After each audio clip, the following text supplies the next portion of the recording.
So I'm just finishing off the internal shuttering and putting a few hundred screws in. Yeah, I won't make you watch all this, but I'll make you watch about 3. 1, 2. So just imagine that about 2,000 times. That's what's going to happen next.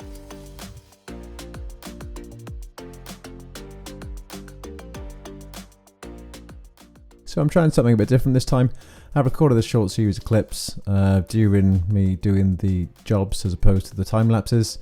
Hope the audio is okay. Yeah, enjoy.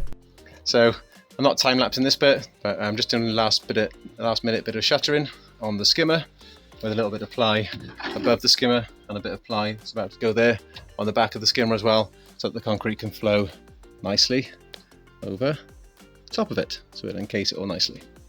So yeah, that's what's next. So we're finally done with the shuttering. We've got about 50mm of shuttering all the way around. I'll just fill these little bits as well, a bit of glue, so hopefully we're good to go. So yeah, just a short update as to where we are. I've gone around with the foam gun, and I've put some non-expanding foam, or low expanding foam in between the joint between the walls and the floor, all the way around. So that's to stop the water from the concrete leaking on the inside, and it can flow around the outside of the walls.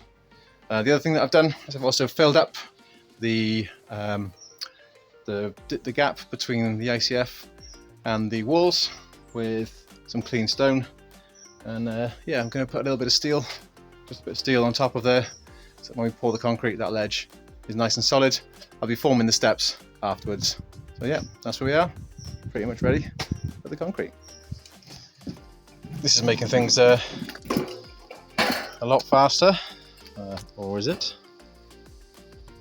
T-brake, is it? So in readiness for the concrete that's going to go in the walls, I want to order a little bit more, and I need somewhere else to put that excess just in case. So we're going to pour the equipment pad. It's about 1 meter by 2.2 meters in size, and it's where the heater, the pump, and the sand filter is going to go. Not sure about the sanitization yet, but that might go just inside the wall here. This will be undercover, so I'm not sure if you can see that, but there's a decent excavation size being taken out there, ready for some crushed stones, and then the excess concrete go in.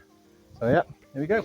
It's the night before the concrete pour, and I've done a little bit more, given the concrete's been delayed a bit. Well, I didn't have any slots when I wanted the walls to be filled.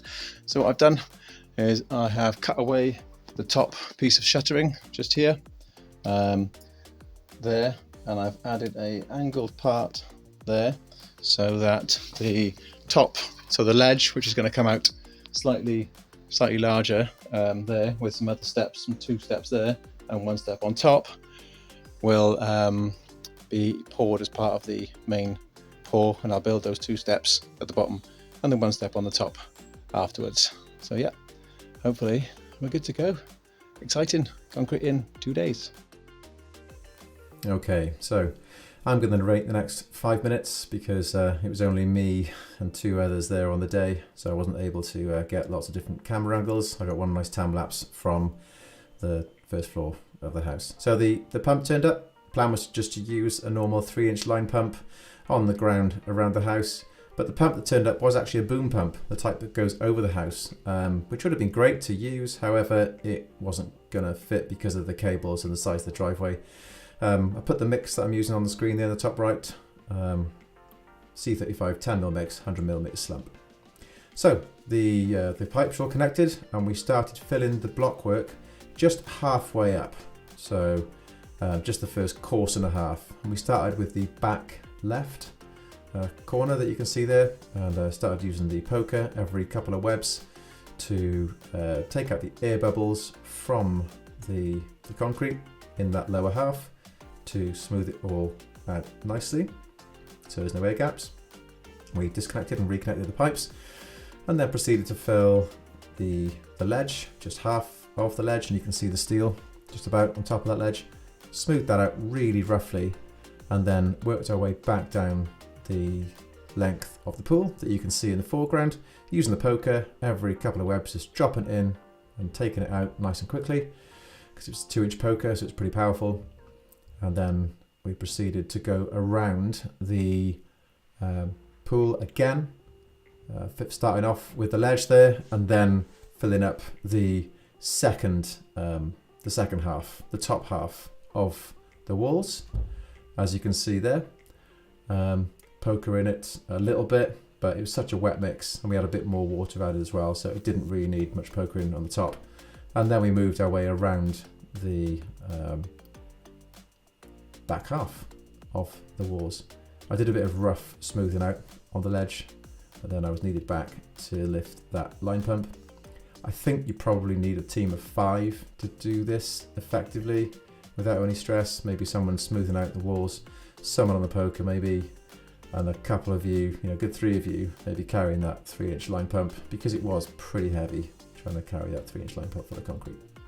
Then we moved our way around the length that you can see in the foreground with the line pump, and finally finishing off the second course of the blocks with the line pump, as you can see there. So that was all done, and we had a bit of excess, so we filled up the equipment pad, smoothed that off, and then it was time to go around with the trowel. Only me there at this stage. Go around with the trowel to finish the top of the walls, because I can't afford them to be any higher than that shuttering, because my tolerances are pretty spot on with regards to the final floor height of the coping and the existing patio on the back of the house. Sun came out as well, so the concrete was starting to set a bit quicker than I'd wanted.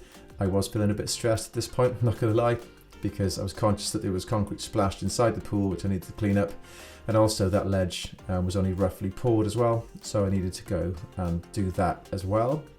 So I kind of did a bit of a rough job on top of the walls. However, a rough finish on top of the walls is okay, because I want to key something for the coping to key to, so that's the stones that go, or the tiles that go around the pool. Then I was able to get onto the ledge because my old man turned up and was able to help with a bit of cleanup, which kind of did ease the stress a little bit. And I did a couple of passes of that ledge with the trowel and cleaned up some of the concrete that had splashed around the outside of the pool as well, because I don't want any concrete there, because I need my perimeter drain to function effectively. I went around with a bar and a trowel on the ledge to get it as flat as possible. There's a bit of a slope back towards the walls, but I think I can fix that with the rendering. But I'm definitely no expert with the trowel. But yeah, I think it turned out okay. None of the blocks blew. They all stayed nice and plumb and true and straight, which was good. And that's about it. 7 meters cubed of concrete in the walls and the ledge, or thereabouts. Something like 17 or 18 tons. Did a bit of a cleanup inside because I didn't want the concrete setting on the bottom, because it really does stick quite well and it would just never come off. So I was quite keen to clean the walls with the hose and the brush, and also clean the base with the hose as well, to keep it nice and clean, ready to accept the next stage, which is the render. So it's fairly hot off the press. Walls are done, and I'm fairly happy.